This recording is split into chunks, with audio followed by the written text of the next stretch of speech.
826-1340. So where were we when we left off? You guys, it sounds like Ed kept everything separate in his relationship, which I think that like you guys made a strong point that when entering a marriage, if the salaries are pretty similar, nobody cares at that time. So everybody just joins everything. And, and then sometimes one of them moves up in the company or, whatever, or one loses their job. Either way, I don't know, everything can change, right? But you said people are more likely to not ask for a prenup or whatever, which I don't know, to each their own. I don't know if everyone believes in a prenuptial agreement.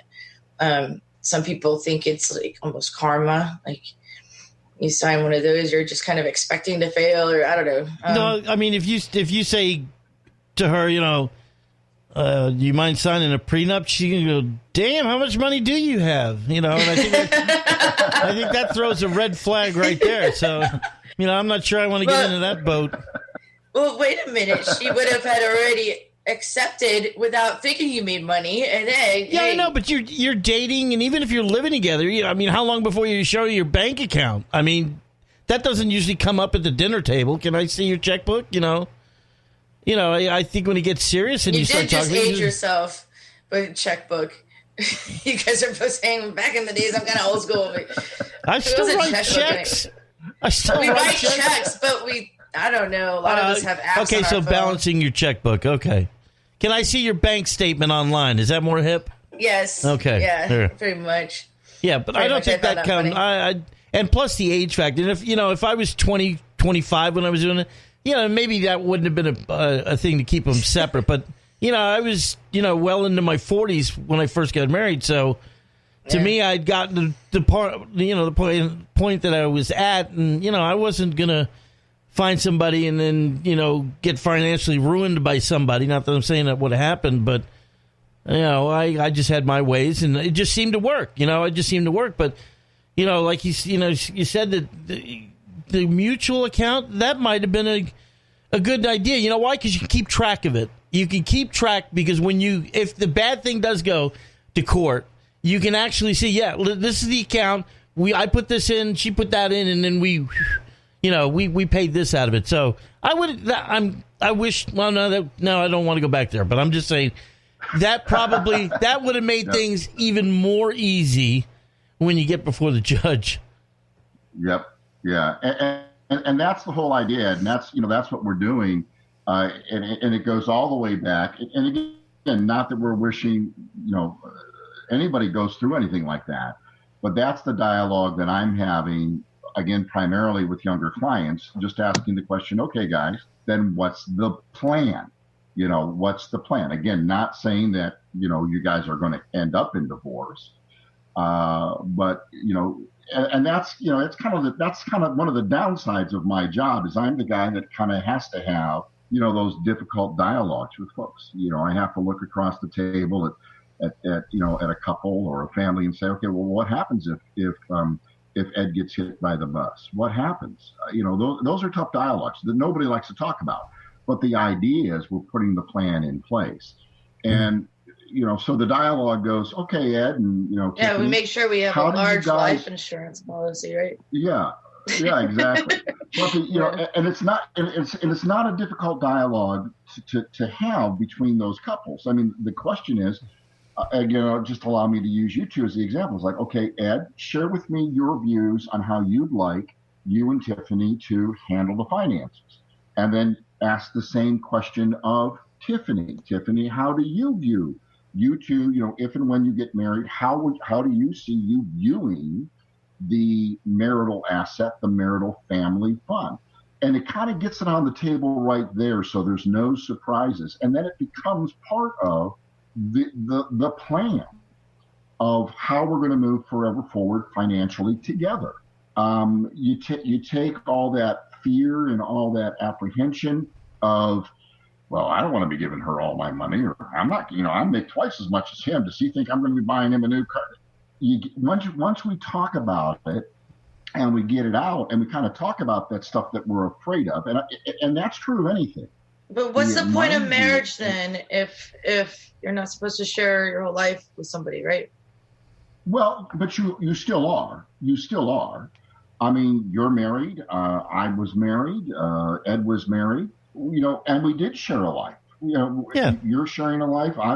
We shared a life together.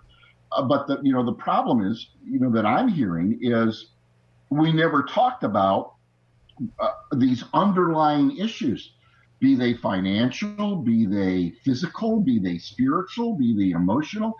We never talked about with our partner those things that really troubled us. We suffered in silence, and then 5, 10, 15, 20, 25, whatever, how many years later, the volcano erupted. And another partner was caught off guard and, whoa, I never knew you felt like this. So the idea is, no matter what the issue is, not just money, if the way that you cook eggs in the morning is troubling to me, as minute as that sounds, over 5, 10, 15 years, that could become the reason that I go, that's it, I'm done. So it's the idea of getting all that ugly out on the table and trying to make a plan for it. You can't plan for everything. Again, my divorce, I got hit by the bus. But because I came from that background of, okay, how do we resolve the issue? What's the best way to do that? It made it easier. And we talk about the salaries and you're making this and you're making that and you're paying for this and you're paying for that. The most dangerous part, I think, of a marriage is called credit cards, and they can really sock you. Myself, I have one. The second one is an absolute emergency. She saw fit to have 5 and ran them all up. And you can get in some deep trouble in the credit cards. And people just don't understand sometimes that it's just not free money. Eventually you have to pay for it. And you're going to pay for it with interest and a fee. So, I mean, people that are getting married, I think the credit card thing too is just something, another step on the ladder that if you don't check that step, well, you can fall right through. So, Scott, how can you help with that kind of stuff from happening, from credit cards? And do you help people pull themselves out of credit card debt with your consulting and everything? A lot of what I do is... I'm glad you brought that up, Ed. Yeah, great. And Ed used the two key words when it comes to credit card use, misuse, and abuse. People view it as free money. I'm like Ed. I still write checks. I still use cash, that green stuff that people used to carry in their pocket, because it's more of a tangible, sense of this is actually what's coming in and going out. But a lot of what I have to do with folks, and what I do with folks, I should say more appropriately, is before we can even start talking about building, helping them learn how to make more money, save more money, grow their money, and keep it all safe, is help them learn how to use credit appropriately and begin to reduce debt. Again, Ed mentioned, that his ex-wife had run up, a $30,000 credit card debt. I see that a lot. I see young couples with, $20,000, $30,000, $40,000 in debt at, 22, 32% that they'll never get out of. So the first thing we have to do in terms of teaching them how to make more money, save more money, grow their money, and keep it all safe is teach them how to, begin to reduce that debt, which is going to require you to maybe drive that car for 7 years. Especially with those on Facebook Live, right, Moulton? What about those living paycheck to paycheck and not knowing when the next check is coming and be able to budget that money? If you can wait to answer that question until our second break, that's actually going to set us on to a different, and I know that a lot of us live check to check. So people are probably like, I don't need a financial advisor when I don't have money coming in, or it's being spent already. We'll be back, and we're going to go into that. And after this next break, we'll be back with Moments of Clarity. So stay tuned, please. We will return to Moments of Clarity with Tiffany Warner after these messages. This is the Tan Talk Radio Network. If you are like most people, you worry with the financial challenges you face today. How do you protect your family from financial ruin? How will you reduce your liabilities and get out of debt sooner? And how can you deal effectively with the constant changes in your job, your career, and your business? Overcoming your financial challenges is like building a house. You must build from the ground up. You must learn how to make more money, save more money, grow your money, and protect your money. Forever Forward Financial specializes in teaching you these 4 basic money skills so you can achieve your dreams and end your worry. Call us today and schedule your complimentary no-obligation meeting to discuss your needs and concerns. Call Scott Bigley at 727-422-7761.